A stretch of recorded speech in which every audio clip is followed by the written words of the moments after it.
In a quiet village nestled between rolling hills, lived a gifted musician named Eleanor. One day, while exploring the attic of her ancestral home, she stumbled upon an old, dusty sheet of music. As her fingers brushed against the paper, a sense of curiosity and nostalgia overcame her.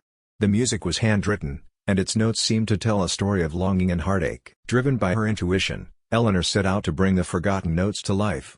She carefully played each haunting melody on her violin, allowing the emotions to flow through her music. As the last note lingered in the air, she felt an inexplicable connection to the composer's soul. Unbeknownst to Eleanor, the composer was a young man named Julian, who had lived in the village generations ago. Julian had composed the piece as an ode to his unrequited love for a girl named Isabella, who had left the village without ever hearing his confession. The piece encapsulated Julian's longing, pain, and the depth of his feelings. Eleanor's rendition of the forgotten notes resonated with listeners from near and far. The music seemed to bridge the gap between the past and the present, touching the hearts of all who heard it.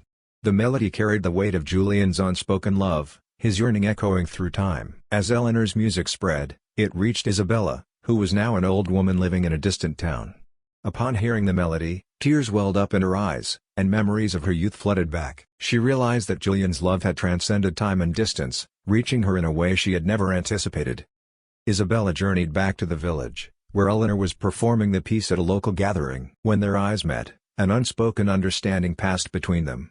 Eleanor's music had finally conveyed Julian's feelings, uniting two souls separated by time and circumstance. The villagers, touched by the power of the music and the connection it had forged, decided to restore Julian's old home as a memorial to his unrequited love and the beauty of Eleanor's rendition. The attic, where the forgotten note had been discovered, was transformed into a small music room where aspiring musicians could find inspiration. And so, the haunting melody of the forgotten note continued to echo through the village, reminding all who heard it of the timeless power of love and the magic that music could weave across generations.